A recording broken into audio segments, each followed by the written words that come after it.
In the heart of Nepal, a non-profit organization called Sunsar Maya is making a huge impact on the local community. Their focus? Empowering women and children through education.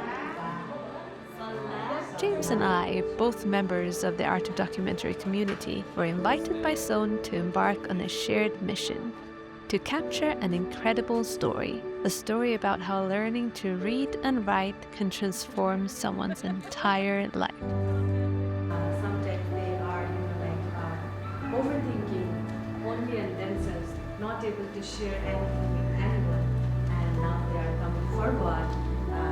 They are able to say no. They are able to read and write. They are not getting cheated by anyone. They know how to run their life, and they are very happy with that.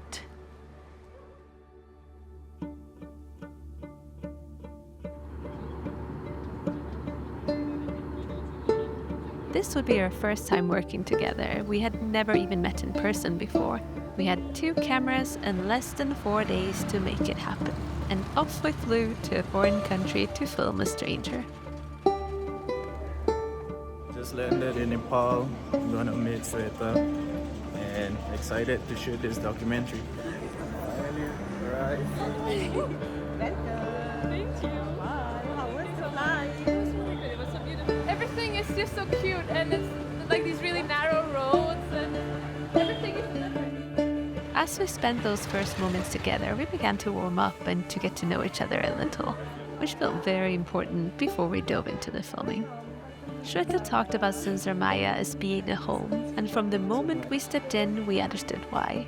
Have lunch with the kids. The teachers, the kids, the women, they all welcomed us with so much warmth and happiness. We are gonna go and visit Bhakti and meet Bhakti for the first time. We came here to tell her story, a story of huge personal change. And this first meeting was simply a way to make sure we got to understand her and her world without immediately putting a camera in between us. How do you feel after meeting Bhakti? I feel really, really good. Like, she's so inspirational, I think. And to know that she talks about how she didn't want to talk to the customer, she just sat in the back, didn't want to talk to anyone, she was too afraid. It's a huge change, a very big transformation she's been going through. And it's very inspiring. Getting to know her story in more detail, we realized it revolved around 3 key locations. The meat shop, her home, and Sunsar Maya. These locations weren't just physical, they were symbols of her growth and her resilience, each representing a turning point in her journey.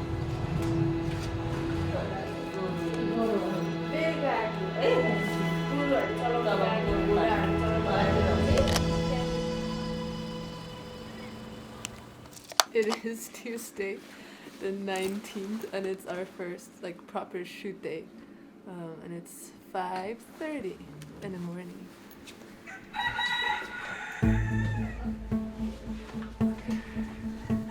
Let's go. Our first day of filming started early at 6 a.m. as we headed to Bhakti's shop to capture her morning routine. I am using my A7S3, and then I have a lens. In the morning now, we're just starting. I'm gonna try and see if it works with the. It's 60 to 35, but it's only at 4.0. Bhakti came. So, oh, Bhakti came. Hi, Bhakti. Hello, Bhakti auntie. While we were in the middle of getting ready, Bhakti arrived and immediately began her daily rituals for opening the shop. This caught us a bit off guard, to be honest. The low light made focusing a challenge, I forgot to set my white balance, and then her husband joined in to help opening the shop, adding to the bustling energy of the moment. Like, she doesn't want to open it and then close it again. Can I put this somewhere in? I was running around following Bhakti's every move. While in hindsight, I should have just taken a deep breath and collected my thoughts first. I need to breathe. Actually, can she just put the whole bag out here? Because now it's so bright that I will need my ND filter. It was really dark just now, but now it's bright and I don't have my under filter on. This is so we are filming. We're gonna film her clean, and when we got it, we just filmed. It was really dark. Didn't have an ND filter on, so I asked her to put my. No, it's okay. I have my ND filters here. This is the most confused morning. Sorry, Bhakti. So this is going to be interesting. Yeah, like the struggle was, I think, just because she has a lot of things she needs to do. So we went to the meat shop and we did the prayer scene. I thought it would be very quick. I thought maybe like a minute or 2 minutes, but it lasted a long time. And the meat scene is not finished. So we need to finish that either this afternoon or tomorrow. So that's kind of pushing the whole schedule. And I really thought we would have 2 scenes done this morning, 2 meat shop scenes, but we didn't even finish one. So it's, we're a bit behind schedule now. Yeah. A bit behind schedule. Considering the setback from the previous day, we wanted to approach things a little differently. James introduced me to a simple but efficient diagram, and we mapped out the story on a piece of paper, which helped us organize our thoughts and the time we had left in Nepal. It also gave us a good overview of the film. So what are you planning for this shot? We're just kind of her alone in the meat shop, feeling lonely. So there's no one here. Before she got illiterate, she didn't like being in front of the shop. She didn't like interacting with customers. So we want to shoot her a lot in the back of the shop.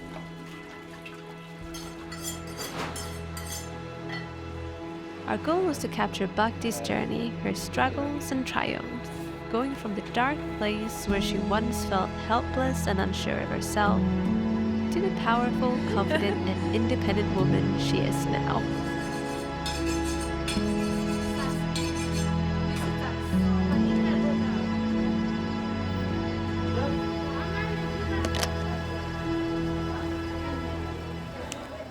Like, this was just the perfect moment.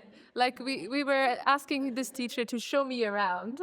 And then when we were just about to start, an older woman came in and she was kind of inquiring about the school. She wanted to start the school. So it just felt so wholesome that a new student came over here. Like, the perfect timing. The camera was ready. Everything was just perfect. Yeah. Being there inside the classrooms made everything feel so real. You could see the learning processes and witness the changes firsthand.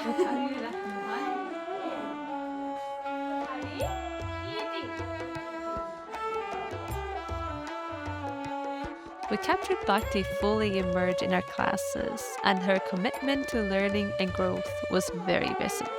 Bhakti's background of being illiterate is only one of millions in Nepal, and the hope is that this film will set even more women on the journey to literacy.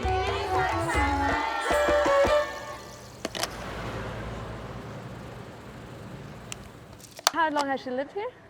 Aunty कति भयो हजुर यहाँ बसेको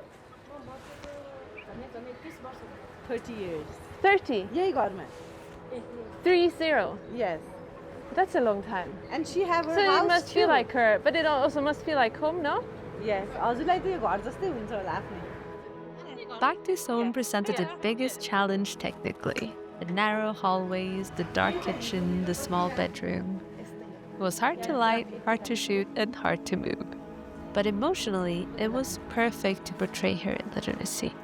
The isolation and the feeling of being trapped, of not going anywhere. In the later scenes, we used the backyard and the brighter moments with her daughter to reflect her personal growth and the shift in her mood and confidence.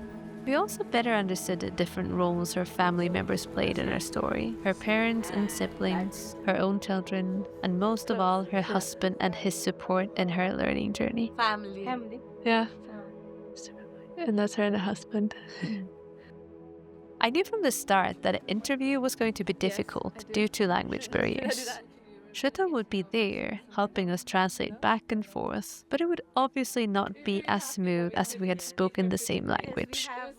we'll have something दैनिकै हामी खाइहाल्छौँ Many interview questions were focused on specific memories, moments that she could recall and that had left an emotional imprint on her. That's when the real moments came out. Okay. I'm so sorry. I think I disturbed the whole have to. session. You don't have to apologize. भक्ति आन्टीको चाहिँ बच्चालाई बुढालाई कस्तो fill भयो हजुरले चाहिँ म school जाँदैछु अब पढ्दैछु म पढेर आएँ भन्दाखेरि The story naturally changes throughout the filmmaking process. Setting out to film a person you have never met, a life you have never lived, in a place you have never been, means you have to keep your planning flexible. I think we can shoot both scenes, but we have to see what the other house is like.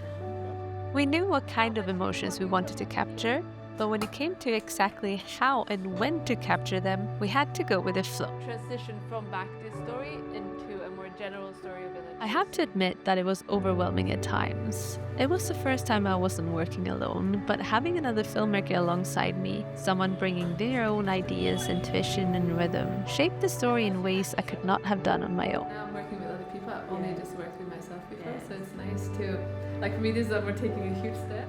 Sown's mission is just that, to connect filmmakers and non-profits all over the world. And we filmmakers make these films free of charge for the non-profits to use in their fundraising. An opportunity for filmmakers to use their skills to make a positive impact on the world.